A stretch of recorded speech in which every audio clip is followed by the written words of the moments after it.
Within each one of us is this barometer that lets us know when we have veered from our truth, that lets us know when something isn't quite right, that let us know that something lets us know that something needs to change.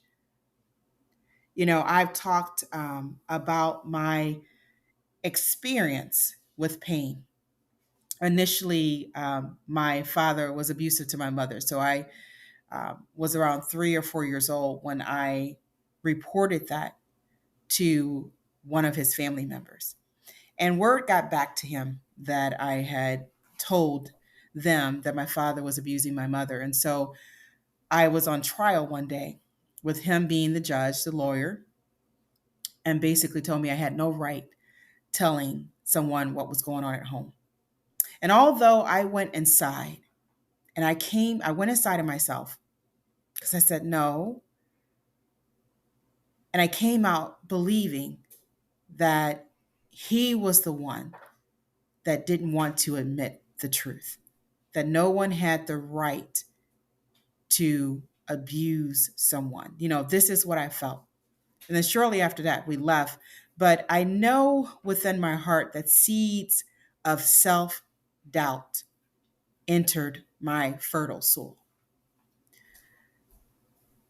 And it was although I was led into, a couple of family members led me into the dark wilderness, it was my self doubt that kept me there, that I wandered around over and over, wondering what was going on.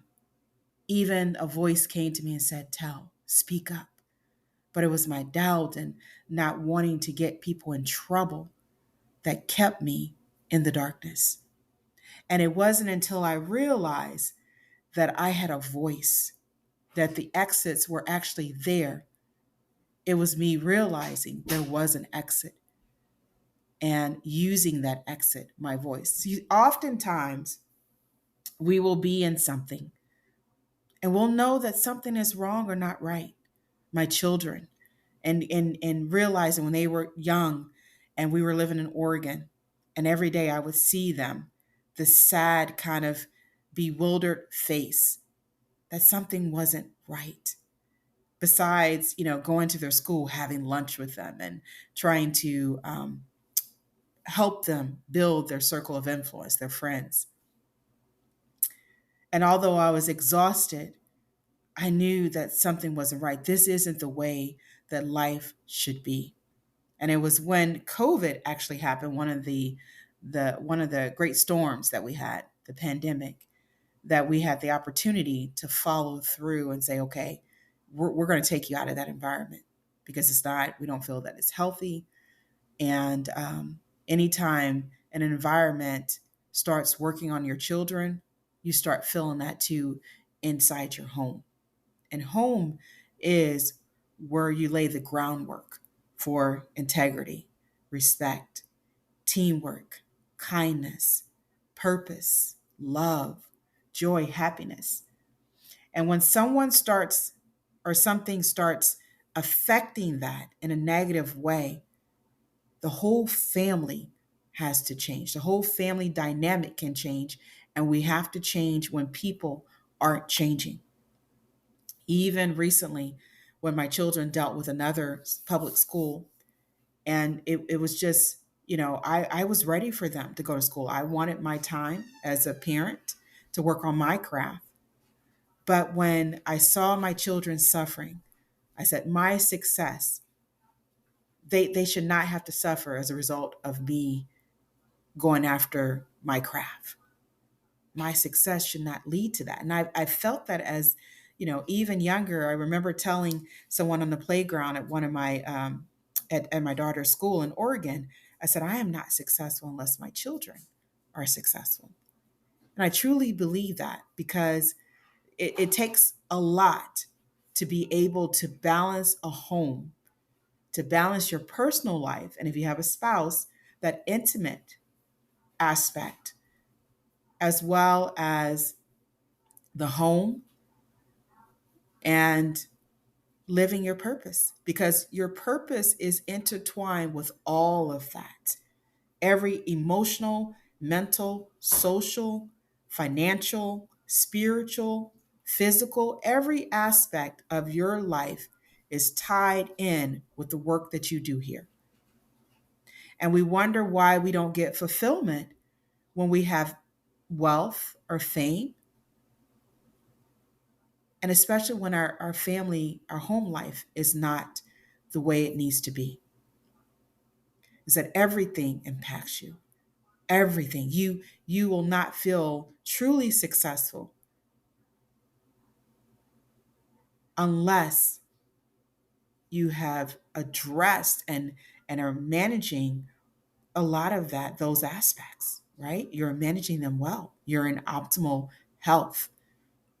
Now, after a while, our children are responsible for themselves as they get older. But as a parent and younger children, I am responsible. I take ownership too in helping them to be in the best mental, physical, emotional shape to help set that foundation, that they too have a voice and they must trust themselves when something appears not to be right. And I would hear that over and over with my son and my daughter, and they're no longer going to that public school. I just recently had an issue with my refrigerator, and I knew something was wrong, but I didn't follow my intuition. And often when we don't follow our guts, whatever it may be your, just even parenting home things, and maybe dealing with your children, and prevention and talking to them and making sure they feel that they can come to you and talk to you, and you're addressing those issues and you're building that foundation, making sure they understand their life has meaning and purpose no matter what someone says, and listening to them every day, and what's going on in their life, what's going on in their school life, how are their friends treating them, how are the schools, the administrators, how are they treating them, and understanding that background. So when they do come to you and report a problem, you are encouraging them to listen to that voice within. And as parents, we take that act, we try our best to act immediately and address those issues. And if it's more than one parent involved, we get together and say, hey, we need to listen to what's going on. We need to pay close attention to what's going on. Because often we become reactive instead of proactive, right? Proactive is about what can we do to prevent things from getting worse. I before I took my children out of school, I was over my mother's house and looking at the news. And I had caught towards the end of it that someone said that their child had taken their lives. It was about bullying, social media bullying, and how they were basically saying they didn't want any child to go through that again, wishing they had done some things differently. And with so much that's going on in this world, with the bullying, with just, experiences, we have to ensure that we are listening, that we're cultivating our children to speak up. Because I know what it's like when we don't speak up. Things will continue to happen. And oftentimes, they will get worse. My son, before we took him out of school, he said, Mom, I could just feel the tension in the school and I feel like it's getting worse. Often we do things because we want to feel liked by peers, by even adults, our adult peers. We don't want to cause trouble, right? We don't want to confront people. We don't want to, be that tattletale or that person that's looked down upon. You think you're better than us. And ultimately what you're doing is saying, no, I don't think I'm better. I just expect better. I know things can be better, that we don't have to struggle with this, that's the whole point of communication. That's the whole point of observation, is that aren't we supposed to evolve? And the more and more you listen to that internal barometer, the more and more, the stronger it gets, the stronger and more immediate action you see. And then you're not paying for those consequences that are associated with a silent voice. You're not living with additional pain. You're not recreating the generational cycle of pain so others can go through it. You are, as a parent, as a human being, doing your best to prevent things from happening again, especially when they have unhealthy consequences. Many of the things that we are seeing in the world, I believe that it's because of not trusting ourselves. It's because of that lack of voice. I saw it with as a nurse and in clinic and offices, how and as a teacher and instructor in the classroom, I'm dealing with adults and how they somehow feel like they don't have a voice. They come to me because they feel like they can't talk to others, and then things get worse. They feel like they don't know what to say. They feel like, who am I to speak when I'm just a student and they are a teacher? So we have to, in order to heal from the inside out, we have to recognize, we have to acknowledge that we do have a voice, that we do have a say so. It's no longer children be silent, just be seen and not heard. Because oftentimes our children, because they're so close to the Creator, they see things when we don't see it. They hear things when we don't hear it. They hear that still small voice clearer, that you may have heard it, but you have ignored it because you're so busy listening to someone else. You're so busy trying to be liked. You're so busy trying to feel involved, or that you belong. You're so busy trying to keep the peace. And what the children want, what the child wants, is to speak the truth. Everyone is here for a divine reason. As parents, we're not just teachers, we are students. That we are here to help guide our children to fulfill their divine purpose, which is part of our purpose. Even as caregivers, I know I say a lot about parents, but I'm speaking of anyone who actually is taking care of a child. That child has been given to you under your authority for a reason. And everything is to be done in love. So if it's pain that you're feeling, that child is here to help you heal. If you're in denial, that child is here to help you to see the truth. See, we're not here to take out our pain on our children.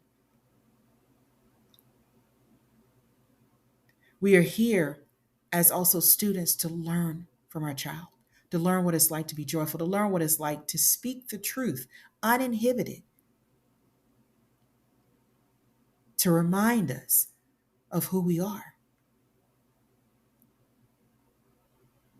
The more we cultivate our voice, the more we can do it for those that we love, those that we care for. And everything said, there's always a way to say it. I've talked about that before. And being tactful, which is a virtue. There's a time and a place.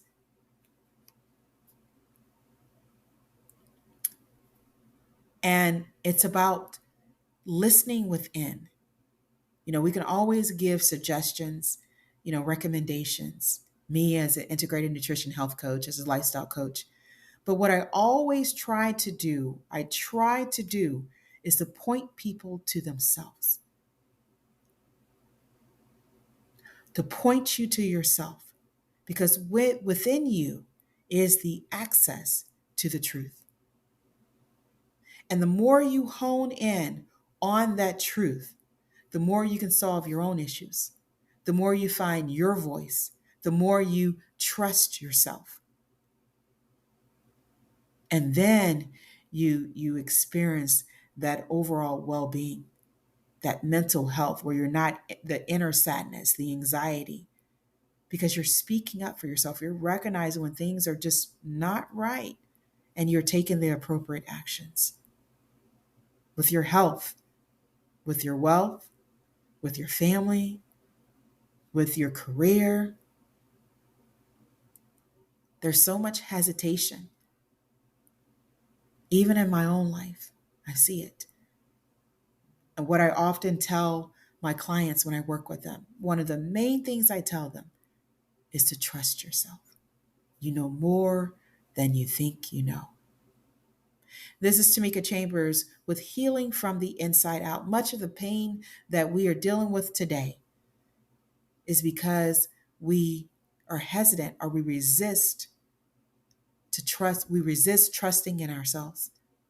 We resist that inner small voice, that voice that knows all, that sees all, that knows the appropriate path to take, that knows what we need to learn in this lifetime to be able to help others to get through it themselves. Every experience has a divine purpose. And I had to remind myself no matter how chaotic things may be, there's an underlying divine, organized plan.